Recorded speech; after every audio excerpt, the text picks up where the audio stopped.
Everyone, so today I'll be making a video explaining how to use K-maps for simplification of Boolean algebra or a truth table, actually, as we see on this side. So if we proceed with this truth table, right? So the first thing we have to do is put them in a table. So you could put A, B here and C over here, and we put in the bits. So 0, 0, 0, 1, 1, 1, and 1, 0. So this is quite important. So it has to follow this exact order. So it can't be, for example, 0, 0, 0, 1, 1, 0, and 1, 1. So that would be wrong. So we would actually need this exact order. And then for the C, we only have one bit. So it would be like this. So now if we just construct a table quickly, it would give us something like this. So the goal essentially is to put in the ones that we find in the output into our table to be able to simplify it. So as we see here, 0, 1, 1 gives us a 1. So we search here first, 0, 1, and a 1. So this here, we could put a 1. And we do the same for the rest. So 1, 0, and 1. So 1, 0, and the 1. So there's a 1 here. And if we follow that logic, we would have another 1 here and here. So let's just get rid of these. And now what we want to do is to circle them in groups like this. But to circle them, there are actually a few conditions. So one of the conditions is that it has to be to the power of 2. So it has to be, for example, a group of 1, 2, 4, 8, etc. So, for example, if we had a 1 laying around there, what we would do is just circle it by itself since 1 works. So we can't leave those behind.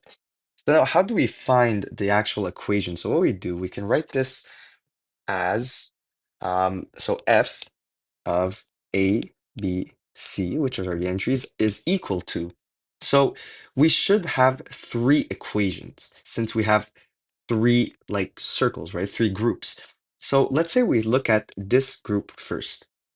So we see we get a 1 and a 1 if we have 0, 1, 1 or 1, 1, 1. So we can see that when A changes, right? This is A, this is B, this is C. So when A changes, it doesn't actually affect the output since both of them gives 1. So in this case, we would just have B and C, right? Since even if A is 0, it's going to output 1 as long as B and C are 1. So it doesn't matter of A. So that's what we're going to do for every single group. So now if we take a look at this one, we have 1, 1, 1, and 1, 0, 1. So in this case, we can see that, again, this is A, B, C. So the B does not matter. So we have a plus AC. So this actually means, oh, I'll actually finish with the last one before going on with this. So now if we take this last group, it would be 1, 1, 0, or 1, 1, 1. So we can see that the C does not matter. So we have plus A B, just like so. So when we have something like this means that if we have any of these combinations, the output will always be a 1. So here's a simple way for K-map simplifications, and this is the steps that you should be applying to be able to find the answer every time. But now let's go on a few other conditions I did not mention earlier.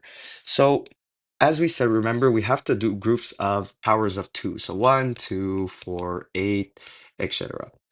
So in this case, we have 4 variables. So the way of doing it is actually the same. So let's just put some random ones in here, like so. So like this. So here we can clearly see that there's a group of 4 in the middle that we can circle. But one cool thing that we can do is if you see this one, this one, this one, and this one, we are able to connect them like this. So we connect them like this, which gives a big group essentially of 1. So it's still 4. So it's like 1, 2, 3, 4, right? So now we would have 2 groups. So it would be F, which is our output of A, B, C, D. And if we take a look at this term first, right, we would get that you have, so if we look at this and look at this, so what changes? So we see that the A changes here, right? So we already know that the A does not matter. But since the B in both cases is a 1, we know we need to have B. So now if we do that same logic with these two, we see that the C changes, right? But the D does not change. So we know that we need the D. So B and D would be one of our terms. And now we do it for these four corners. So we apply the same logic. So if we compare this one and this one, we see that the A changes, right? So we would for sure need the B, which would be one of the terms. And if we take a look at over here, so we see that we need the C and not D, since these ones require this to be true. So this would be our final expression to find the final simplified expression, sorry, for this specific table. So it might be a bit complicated at first, but just keep on practicing and it's going to get better.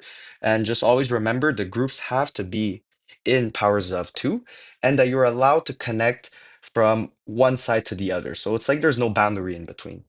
So I hope that helps and hope to see you guys in the next video.